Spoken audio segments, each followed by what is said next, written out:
যদি উইকেট যদি মনে করেন যে স্পিন বান্ধব হয় তাহলে আমার কাছে মনে হয় যে তাইজুল আছে, মিরাজ আছে, এরা ডেফিনেটলি ভালো করবে।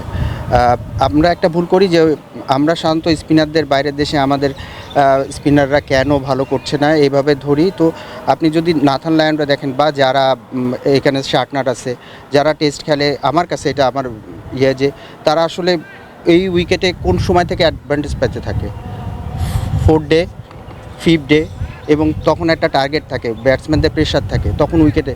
এখন আমাদের দেখা যায় যে স্পিনাররা ওইখানে গেল, ফার্স্ট ইনিংসের ফার্স্ট আওয়ারের এই পরেই স্পিনার চলে আসছে, তখন তো আমি যদি ওইভাবে স্পিনারদের দেখি এবং বলি যে কেন পারছে না, তাহলে ইটস এ ভেরি ডিফিকাল্ট। কিন্তু আপনি দেখবেন যে নাথান লায়ন বা যারাই আছে না কেন, ওরা বল করে, ওরা আসলে সাকসেস ফার্স্ট ইনিংসে কত ওভার বল করে, দেখবেন যে সেকেন্ড ইনিংসে তাও একটা ক্ষেত্র তৈরি হয় যেখানে ব্যাটসম্যানদের প্রেশারে থাকে, সেখান থেকে আসলে পারফর্ম করে।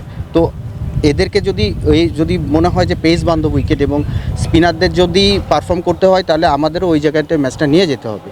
এখন আমি যদি পেস বান্ধব উইকেটে আমি যদি স্পিনারদের বলি যে ফার্স্ট ইনিংসের ফার্স্ট লাঞ্চের আগে এসে বল ঘুরাও আর উইকেট বের করে ফেলো, ইটস এ ডিফিকাল্ট আসলে। দেখেন, প্র্যাকটিস ম্যাচ দিয়ে কোনো কিছু আসলে হিসাব করা ঠিক না। আমাদের দেখতে হবে যে আমাদের লাস্ট প্রিভিয়াস মানে রিসেন্ট পাস্টে আমরা আসলে কী ধরনের পারফর্ম করেছি। তো রিসেন্ট পাস্টের পারফরমেন্স এবং ধারাবাহিকতা যেটা আছে, তো এইটাই যদি আমরা ওখানে করতে পারি তাহলে তো বোঝাই যায় যে আগে যে আমরা খেলেছি তার থেকে অনেক ভালো আসলে আশা করছি। আমরা প্রায় একটা কথা বলি যে T20 খেলা আসলে বড় ছোট দল নাই, তো সেই হিসাবে সেই কথার সূত্র ধরেই বলতে গেলে যে আসলে সেভাবে চিন্তা করার কোনো অপশনই নাই, হালকাভাবে নেওয়া বা ওভার থিঙ্কিং করা। আমরা আমাদের প্রিপারেশন নিচ্ছি এবং সব সিরিজে যেভাবে প্রিপারেশন নিতে হয় সেভাবে আসলে প্রিপারেশন নিচ্ছি, ছেলেদেরকে রেডি করার চেষ্টা করছি যে আমরা আমাদের যতটুকু আসলে অ্যাবিলিটি আছে ওইটা পারফর্ম করতে পারি না।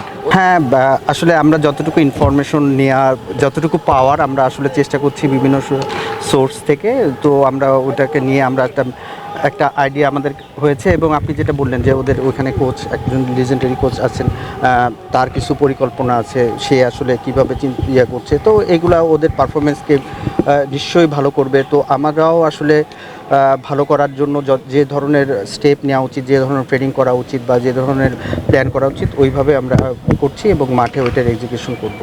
এটা মানে এই বছরে এতগুলো খেলা একসাথে হচ্ছে এবং অনেক ছেলেদের জন্য খুব ভালো অপরচুনিটি। দেখা যায় যে সাধারণত অনেক ছেলে দেখা যায় যে পারফরমেন্স একটু 19-20 আছে, ছেলে চান্স পায় না। তো এই বছর খুব ভালো অপরচুনিটি ছেলেদের জন্য এবং আমরা আসলে বড় বাঞ্চ দেখতে পাচ্ছি এবং তাদেরকে সুযোগ করে দিতে পারছি। এটা আমাদের মনে হচ্ছে যে আমাদের ভবিষ্যতে পাইপলাইনে যেটা বলেন যে ক্রিকেটের বেশি আসার সম্ভাবনা বেশি থাকবে। এই ধরনের মনে করেন যে এতগুলো টিম যদি খেলে একসাথে, তো আমার কাছে মনে হয় যে বেশি প্লেয়ার খেলবে, বেশি স্কোপ তৈরি হবে আসলে ভালো প্লেয়ার পাওয়ার। আসলে এই টিমের সাথে এটা তো ন্যাশনাল টিমের ব্যাপার, ন্যাশনাল টিমের সাথে যারা আছেন তারাই আসলে ভালো বলতে পারবে কীভাবে প্রস্তুত নেওয়া উচিত।